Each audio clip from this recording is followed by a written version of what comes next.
Hi, everybody. My name is Andrea. I'm the owner and lead trainer of ClearSpeak Accent Professionals. I work primarily on English pronunciation for non-native English speakers, and we focus on the American accent.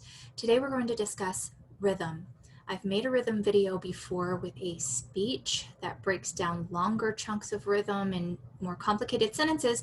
Today, I want to discuss how to break those skills down into smaller segments that are maybe a little bit more conversational. Let's look at the screen here. This is a very difficult element of English to teach and to learn. So let's just see what we can do when we break it down into small segments. The first thing that I want to talk about is word stress.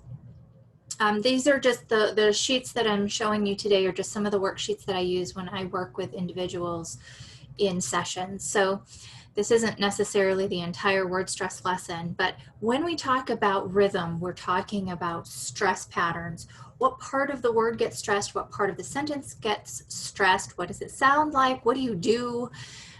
Does the voice go up? Does it go down? How long is it? And that's a really important piece. When we look at stress, I want you to be listening for length, loudness, pitch, and the vowel. The vowel in the stressed part of the word is the most important one to key in on and see if you can clarify.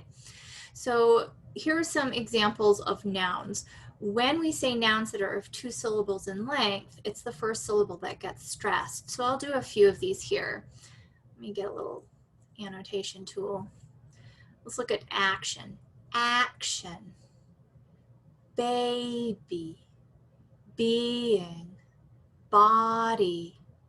Apple. Let's look at answer.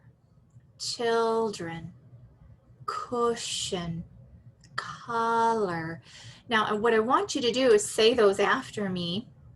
I probably should have said that at the beginning. Sorry about that.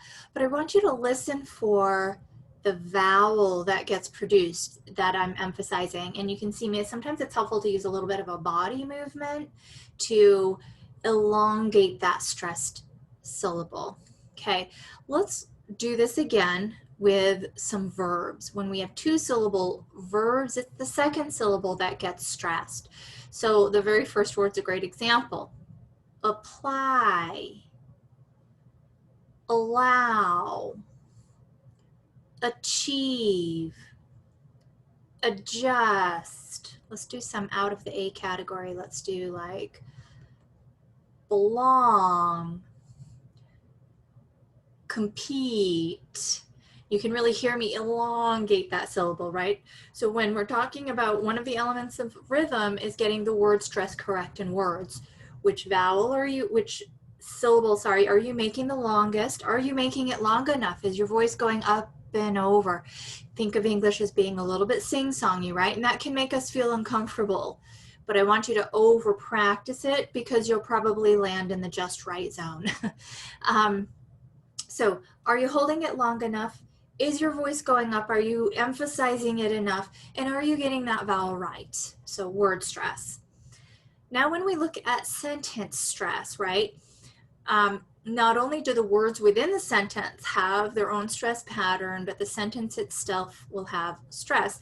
What sentence stress does in English is conveys emotion. It does carry meaning.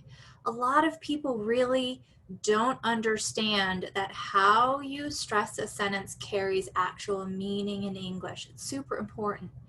It also makes our listener more interested in what we're saying and can convey boredom or other emotions. I think that kind of wraps up an emotion. Okay. Duration, volume, full pronunciation, pitch going up and down all indicate or are elements of rhythm. We're not going to worry too much about this primary stress, secondary stress. Let's just look at some examples right out of the gates. Sorry, I'm using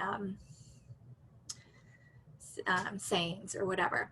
All right, this 2, 3, 4 is what I'm talking about with the stress kind of going up and down. How are you? How are you? How are you? When can you come over?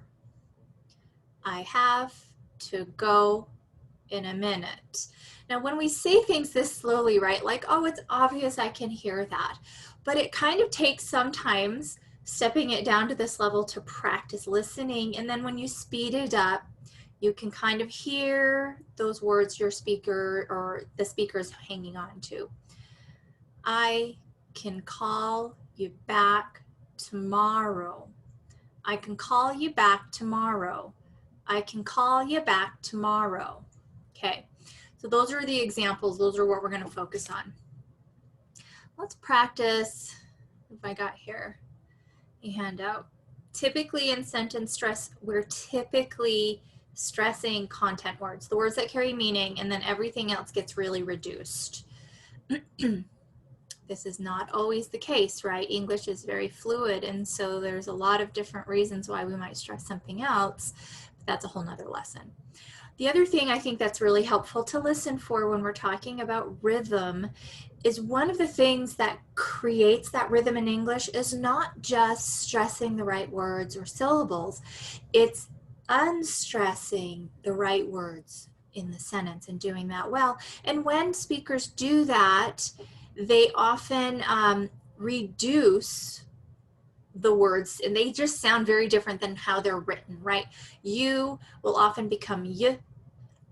A or a will often become very little movement. To, do, d, are, of, English is crazy.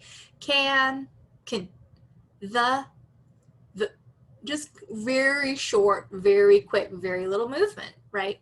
We talk about move your mouth a lot, which is very true for the stressed parts of the sentence or the word, but there are lots of times when you don't move your mouth very much. So let's look at maybe some examples here. Okay, example 1, Jim drives to work.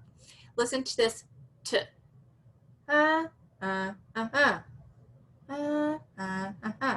Jim drives to work.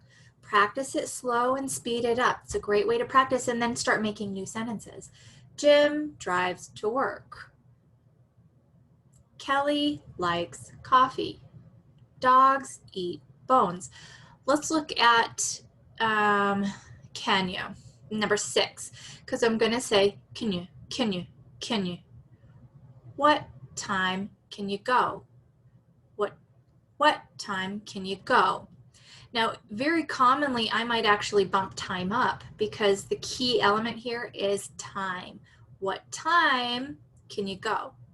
What time can you go? What time can you go?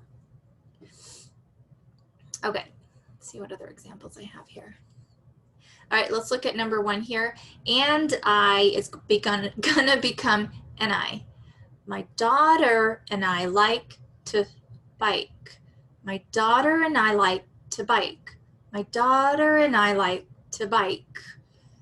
Put your is kind of more full pronunciation. Your. Put your coat on the hook. On the. Put your coat on the hook. Put your coat on the hook. Put your computer on the desk, right? Start changing the sentences to a variety of other things. And this is just so functional and so applicable because a lot of the times we're using sentences like this that are quite simple. I need a pen. I need a pen. You can hear me barely say I need a pen. I need a pen. Do you have a computer? Do you have a computer? Do you have a computer? Do you have a computer? I need one. Okay. Let's look at word stress again. Okay, the other way that I like to practice rhythm is by taking something in a word stress worksheet or something like this. Maybe I make a list of words pertinent to my profession, right? I have made a few videos for some professional word lists, and I can make more. If you want more, add the comments and I'll make videos just for you. Okay, let's look at something like answer. I don't know the answer. I don't know the answer. I don't know the answer. How about budget? Budget. Did you make the budget yet? Did you make the budget yet? Did you make the budget yet? Did you make the budget today? Are you going to, which most people are going to say gonna, are you gonna make the budget today? Are you gonna make the budget today? Are you gonna make the budget today? Are you gonna make the budget today? How about brother?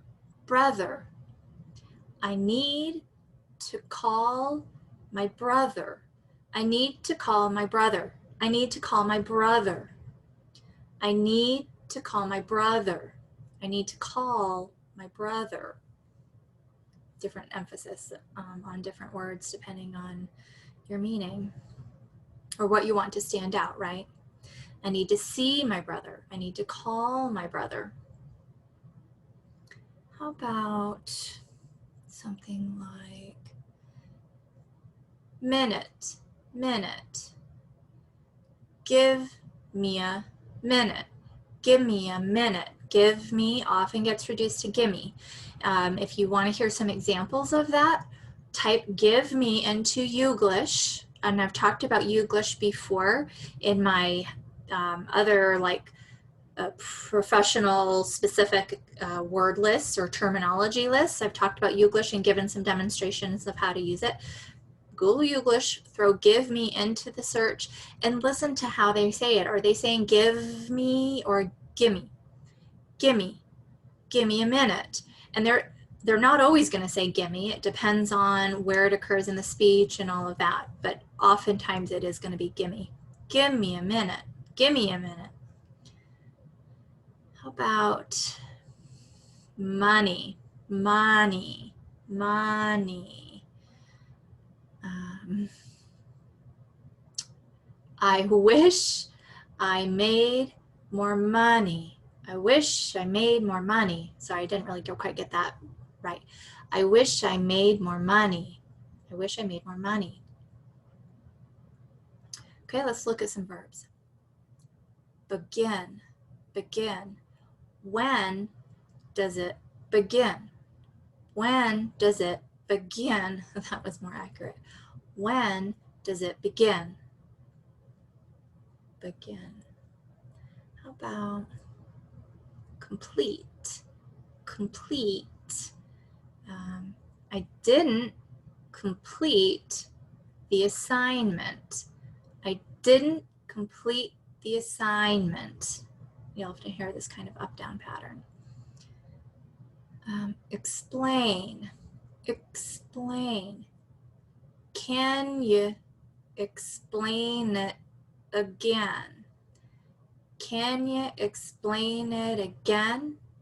Can you explain it again? Can you explain it again?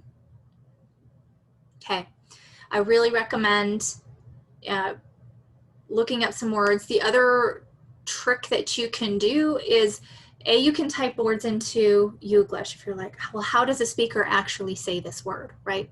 Apply.